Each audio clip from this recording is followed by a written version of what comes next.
Okay, today we're going to be making one of these cards. I've already done a little bit of it just to save some time. I took a blank card and I embossed it on the Cuttlebug with this embossing folder. And then my daughter had the great idea, hi everybody, of chalking it. So we got the chalk and we chalked over the embossed. Then I added a clear vellum sheet. Actually, it's like a soft pink. If I would have had a soft lavender, I would have used that. And I just used some dots to adhere it to the four corners. So it just kind of gives it an extra little look that way. Then what we did was I took this Peachy Keen clear stamp and Stampin' Up! Ink, and I stamped this girl on white cardstock. Then I got some Prismacolor pencils, which are all of these little guys, and some odorless paint thinner. Be very careful if you're using this around children, ventilation, and don't get it near your table. And what I do is I get a stump and you dip it in the paint thinner, and I've already done this, but you just get your pencils and you just kind of outline your color that you want to color in. Then you get the stump and you dip it and in the thinner, and you just kind of go in circles moving towards the center, and that kind of leaves a little bit of it white because it'll be darker on the edges since that's where your main color was. And I did that all over. I got some of the chalk and did some cheeks on her. So now we're going to layer this, and I just have some plain cardstock in different colors. I like to make my primary color my bottom color.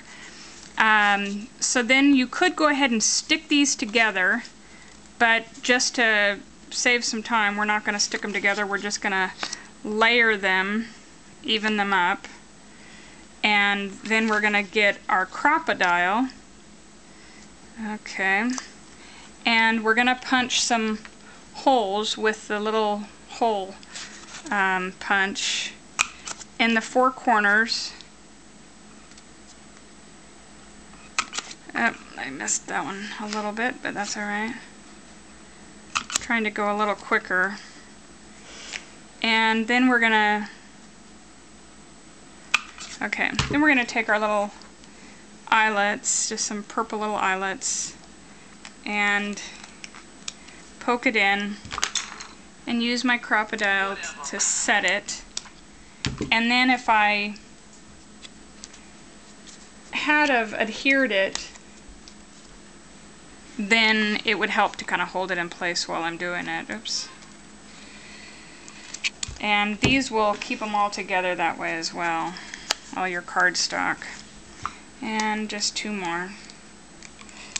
Hopefully you can see this okay. Then we're going to take, once these all four are done, and that just gives it a kind of a finished look on it then. Then we're going to take some of our clear dots and just stick them on here. Oops. Let's find a couple more on there. And let's get one more. And then we're going to take our ribbon and put our ribbon, oopsie, they're sticking to my hands, underneath here, lay it down, and now we're going to adhere the whole thing to the front of the card, and I've got my stump in there. And we're going to tie a ribbon, a little bow, you can leave it hanging down into a bow, tie it off like that. It's very pretty. It's very pretty, isn't it? Then we're going to take our ribbon, cut it off, and then what I did was I got some of my clear adhesive tacky tape, and I cut little strips of it and put them onto the back here. Peel the double-sided part off, and this will help to kind of, oopsie, rip the whole thing off. This will help to keep it, the ribbon in place so it doesn't move around. Okay. Oopsie, my little brad eyelet came off. We'll have to fix that. Okay, then we're going to take a little bit of diamond glaze, or you could use stickles, and I'm doing it quick, so I would normally do it a little slower so that they're nice and even. But when this dries, it'll dry to a real glossy finish then. And then you could add a tag onto the front, like I did to here, happy birthday, or just a plain tag. And I think on this one I might just leave it blank though, so that you could just use it for anything. And that's it. Thanks for watching my video. Bye. Bye.